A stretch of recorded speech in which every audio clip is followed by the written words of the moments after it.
Right guys, welcome back. Part 3 of the Land Rover restoration. What we're hoping to achieve today is bulkhead removal. We'll take the doors off, the dash out and the windscreen out. Guys, we've hit 1,000 subscribers, so I just want to say thanks to anyone who's liking and subscribing to the videos. It means a lot. That's a bit of a milestone now, 1,000 subs, so well happy with that. Yeah, so I suppose first things first, we're going to take the doors off first, give ourselves a little bit of room to manoeuvre around it.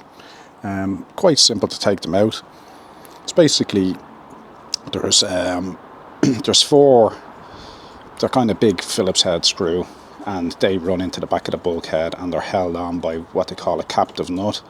Now they are renowned for rusting, so they can be quite a pig to remove, from what I hear anyway. Hopefully it'll be straightforward, but if we do have trouble, we can get the old trusty grinder in and grind them out. It's not going to be an issue for me because I'll be replacing these hinges and the bulkhead, so hopefully we won't run into any issues.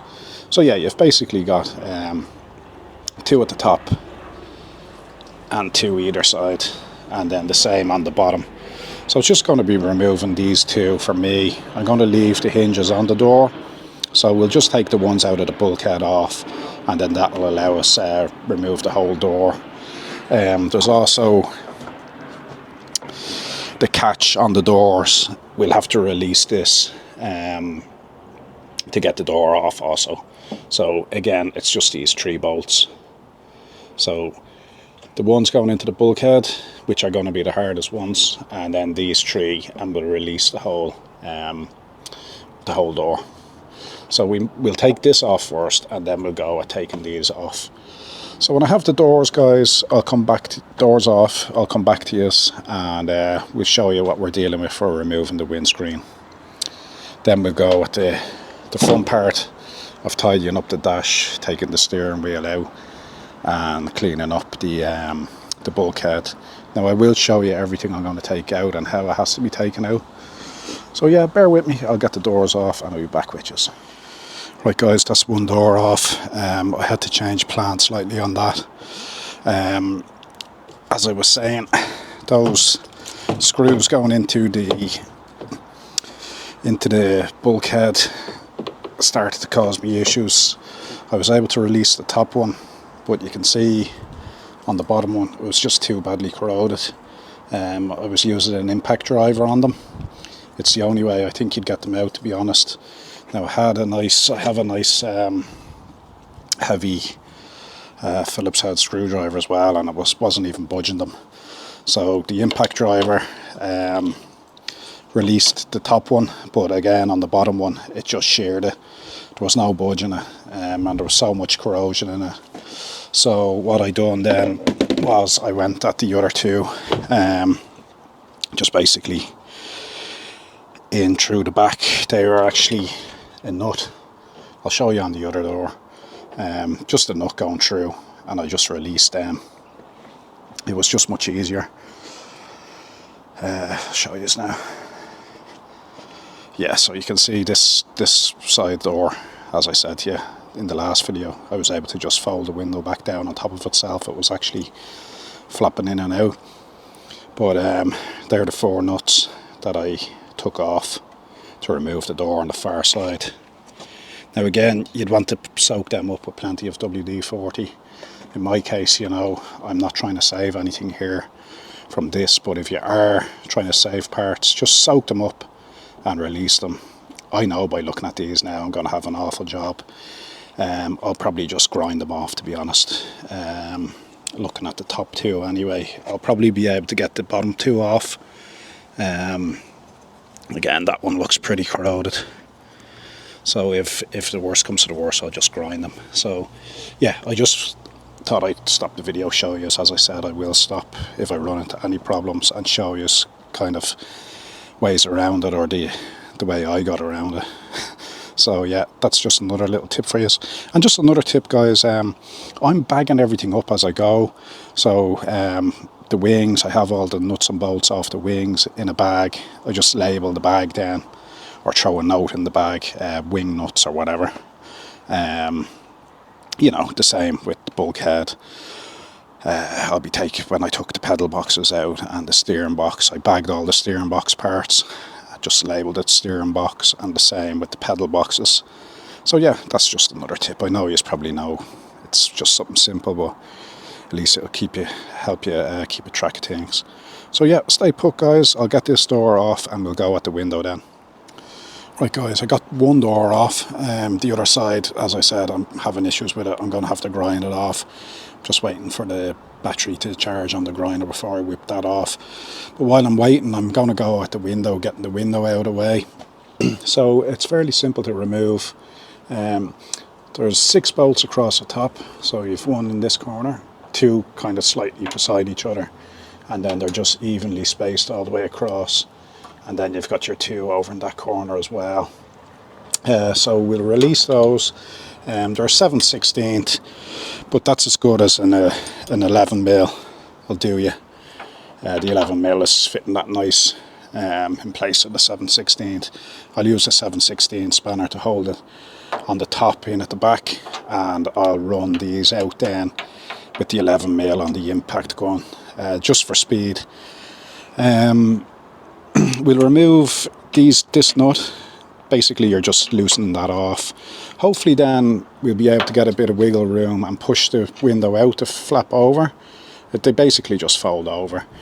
If we can't fold it over, we'll just take the nut off the front as well. We'll run that out and we should be hopefully able to pull the whole windscreen out then. So that's the plan. I'll leave the roof on. As I said, it's a bit grey here today, as you can see. We are expecting rain tonight, so that's why I kind of said I'll try and leave the roof on just for a little bit of comfort. So I'll remove that. Then probably the next task is we'll go at taking all the wiring off the back of the instrument panel and take the steering wheel out, and then we'll tidy up the rest of the bulkhead. And as I said, I will show you what I'm taking out as we go through it. So that's it. The windscreen is next, so I'll go at that and I'll be back with you in a minute. Right guys, that's the windscreen out. It was fairly straightforward.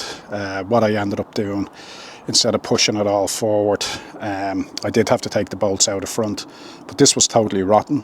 So what I did was I actually just ground this completely off, and I slid the whole window towards me. It was just easier because I was by myself, but it would have pushed out. It would have just meant pushing the roof up slightly and pushing it forward. It will hinge forward for you. I just found that was the easiest way for me. That was rotten anyway. I just took it off and pulled it out. Yeah, so basically just going at all the wiring at the back of this now. It's fairly self-explanatory guys. It's just literally pulling all the crocodile clips out. I'm going to get that instrument panel away then. It'll give us a little bit more room. I might actually just cut the loom at the front and pull it through. As I said, it's going to be a new wiring loom for me, but you can see what it's just a mass of wires, hence the reason why I hate wiring. It's just a pain. Some people love it, but for me, I've always hated electrics. So yeah, I might end up just cutting the thing just for quickness and pull the whole instrument panel out. The speedo cable was easy to get off. It basically, you just can see it there, it slides, I'll show you now, slides over the back of that part, but it's simple. You just literally press that clip down and push it off. Fairly straightforward. I thought it would have taken a bit longer, but no, it was easy enough. And that's what I've kind of found with this restoration so far. Things that you think are easy end up taking you a long time, and things that you think are going to be hard, kind of go the smoothest. Like I thought the doors wouldn't have been an issue to get off, but I just had to go about it another way. It's those captive nuts. They're renowned for rusting on the back, so that's what took the, it's just, they literally rust in there and the whole lot is seized up. You're not going to get it out, even with the impact the impact driver that I had. I'm talking about an old style impact driver where you put it on and you give it a smack of a hammer and it kind of gives it a half a turn. It wasn't budging, and it rounded off the screws, so I just went at the back, and as you can see, I told you already, I ended up this side. I had to just grind the bolts off at the back. I'm waiting for, well, I have the grinder charged now. I'll just whip those 2 bolts off there at the bottom, and I'll pull that door away as well. So yeah, I'll start removing these wires. I'll clear this out, and then we'll pull the steering column out. And yeah, I'll be back with you when I remove these wires. Like, there's no point just watching me going here, picking at each wire, pulling it off. Like, as you can see, some of them are corroded on, some of them aren't. So I might just cheat and cut the whole loom and pull the whole lot out. Then we'll pull at the steering column. So I'll be back with you when I get the wires away, and we'll go with the steering column then, okay guys? Right guys, so that's it tidied up a little bit now. It was a bit of fun, to be honest with you. As much as I love wiring, no, in fairness, it was fairly simple, to be honest. I'll show you what I did. I cut the loom at the front here. As I said, I was going to take the easy way out. I just cut the loom at the front. That allowed me then, I'll show you what I'm at. That allowed me just pull the loom through the bulkhead. This section of the loom was running over to the far side of the bulkhead, over towards the passenger side, right-hand drive vehicle. This is a couple of wires running down the middle of the dash across. I think they're for the wiper motors and stuff like that. So yeah, I was able to pull everything away then in one. The fuse box, I disconnected the fuse box underneath. The fuse box is underneath the steering column here, and that allowed me just to pull the fuse box away, and I just pushed those wires back through, and I was able to pull the whole loom out. Now, this was what I was trying to save, so it was actually fairly straightforward. It's the indicator stalk on the steering column. It's a bit of a nightmare, I'd say, to wire up. You can see, if you can see, there's actually no way of removing these without, you know, special tools. So if you can try and save it, do try and save the indicator stalk with the wire and harness attached. And it was fairly straightforward. Everything just came off. Fairly, you know, crocodile clips just pulled off. That was just connected into the main loom. It just pulled off. I'll show you the box on the other side. A couple of them then were running back to the fuse box, and then there was 1 or 2 of them running to the relay. I'll show you now. So yeah, there was 1 or 2 of the wires running to this relay then. That obviously probably just gives you your blinkers on and off. You can see the other part of that section there just pulled out. So that's it really. So it's time to pull the steering column out. The only other thing attached to the steering column was the choke cable. You can see it there. It's on the ignition barrel, and you've got your choke cable. I'll show you how I got that off. That was basically just running through the bulkhead as well, out the little rubber grommet there. I'll show you. So the choke cable ran down here, and then it just came back down to the choke. And it was literally just unscrewing this screw to release it, and then I was able to just pull the whole choke cable out. It's fairly straightforward. There's no big deal. It was literally just releasing that screw, which it's the typical kind of clamp type of scenario. You screw the screw in and it just tightens down on the actual the cable, and I was just able to run that back up and out. So yeah, the steering column then, it's basically, we can just pull it straight through. What else do we need to get off? For the bulkhead, we have the heater cables. So they are just a little Allen head bolt, the same. It's your kind of clamp down device. So you release them, the cable then will release. I'll loosen that off. Cable will just pull out, and the same with this side. I'll just loosen that off, and I'll pull them out through the front of the bulkhead. And that's pretty much it. The bulkhead will be ready to come out. But as it stands now, the steering column is just ready to pull out. So I'll remove the steering column, and then I'll go at these. If I run into any issues again, as I said, I'll come back with the video and show you what I've done. But other than that, that was fairly straightforward. You know, it is when you're cutting it out. Let's be honest, the hard part of this is going to be rewiring it. So yeah, and as I said, this would have been a nightmare as well if I had to just cut it off. So I knew by looking at it, I said I'll just save that. Now that can come off the steering column easy enough when we're doing our rebuild of the column. So yeah, that's it. I'll go and I'll remove the column, and I'll remove the heater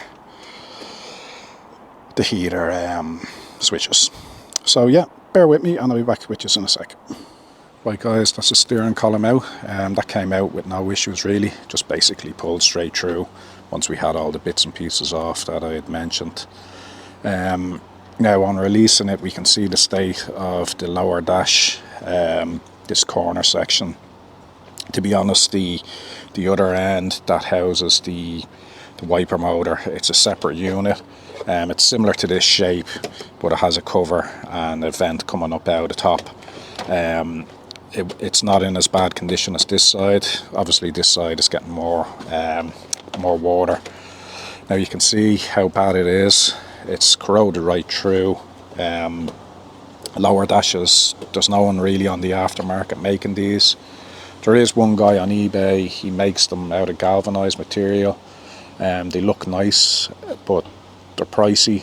But I'd say for the amount of work that goes into them, it's not really that expensive for what he's charging. They're about £700. I might look into that. The fact that we're going galvanized with everything, it might be a nice addition. As I said, I want to build something back up that I'm not going to have to worry about. I'm going to try and pass it down to the next generation if they have any interest in it. This won't be getting sold. This is purely a one-off, and I want to put the best in for what I can afford. So if it means spending the extra few quid, I am going to spend it. But we'll see. We might do something.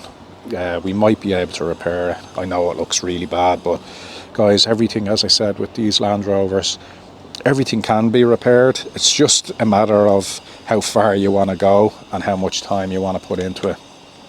But like, the biggest issue is, you can see here, the water gets down in behind the windscreen. Like, there's loads of places that it can get. Like, that's your that's kind of your seal between the windscreen and the bulkhead, so you can see the corrosion under there. Like, let's be honest guys, it's had its day, you know.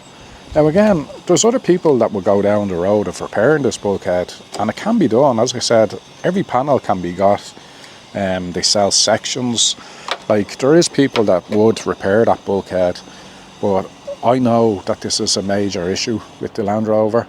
I had a Defender before this, and it wasn't really that old, and it was already starting to suffer the same issues. Now, as I mentioned, the bulkhead I'm going to be going for is a shielder bulkhead. They are made in the north of Ireland, which is handy for me. I could probably pop up and get it, or just get it delivered down.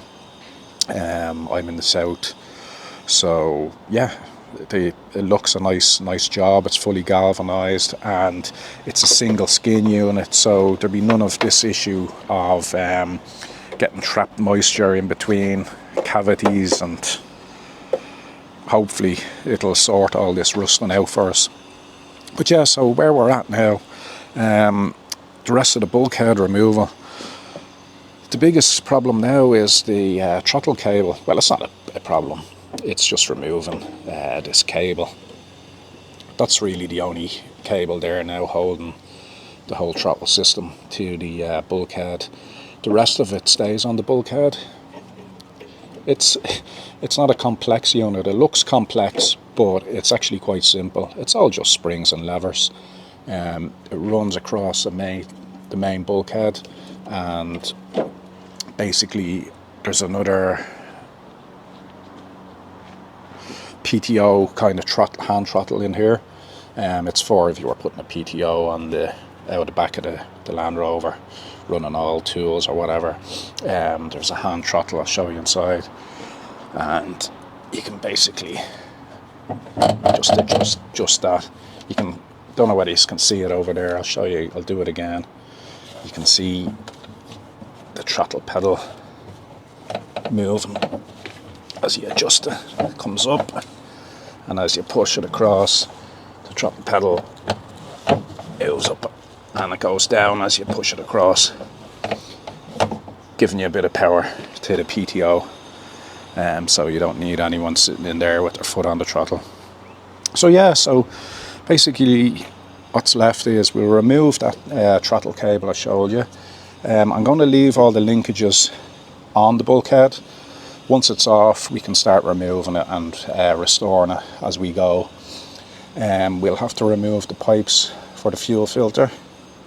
I'm going to leave the heater matrix on it as well.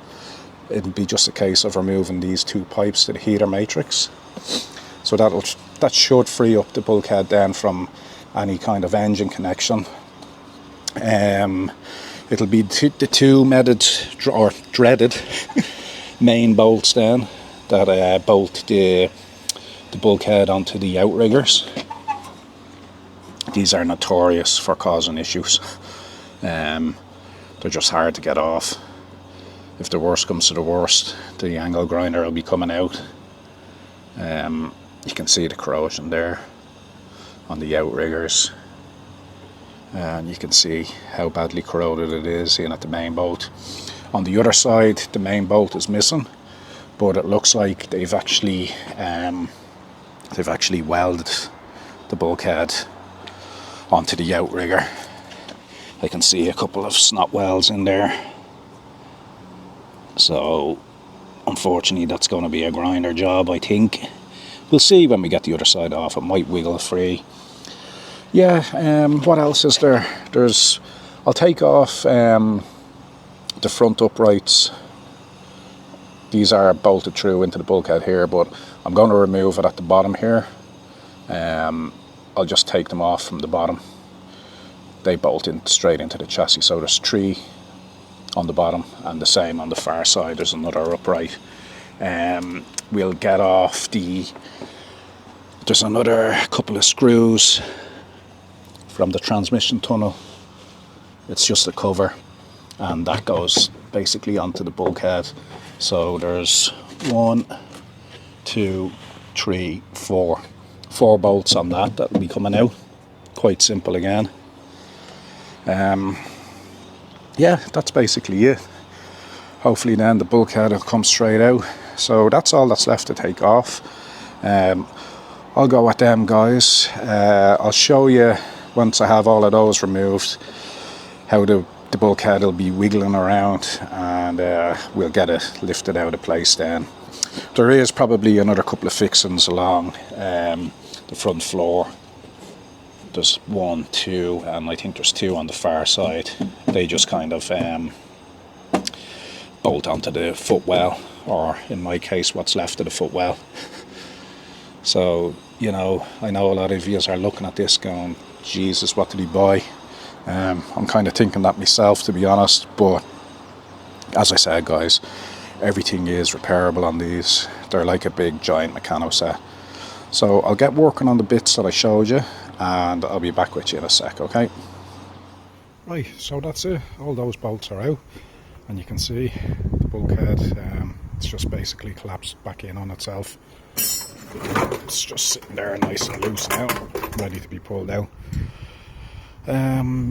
Somebody welded on the upright to the chassis on this side, so I just took it off the bulkhead itself. Wasn't any big deal, but that'll have to be ground off. I've started it already, but I'll wait till I get the bulkhead out and have a bit more room to go at it, and I'll get this bracket off then. It'll probably just come with a smack of a hammer anyway. So yeah, that's it. The throttle linkage, I couldn't get it off. It was all seized up, so I had to disassemble the front section of it, and basically these all just pulled away here. It was fairly straightforward, no big deal. I got it off that way, so you can see there it is. That was just held on to that rod there, and when I took out the bolts I just slid the whole lot out and took it out that way. I couldn't get this out. It's all, you can see it's all seized in inside there. You're supposed to be able to spread that out and pull the whole cable through, but couldn't do it in my case. So I'm disassembling it anyway, so I just said I'd take it off that way, it'd be easier. But yeah, that's it, ready to lift it out. I'll lift it out and then I'll give you a look at where it lifted out, and we'll come up with the next plan. Right guys, that's it, bulkhead out. We can kind of see what we're dealing with now.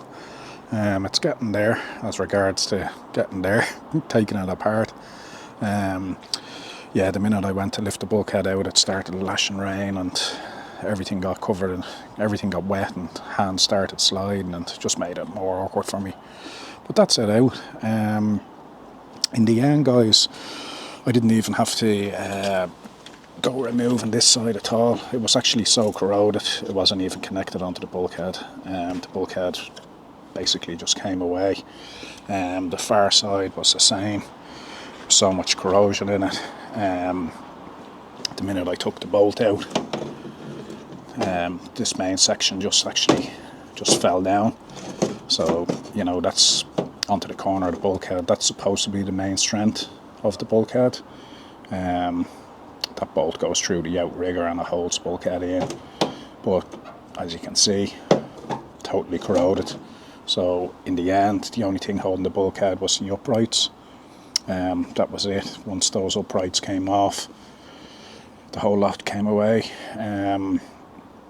It was easy enough to lift out. I done it by myself, so it is well doable with one person. I kind of just lifted up one side and then slid it all across. It was fairly straightforward, nothing amazing.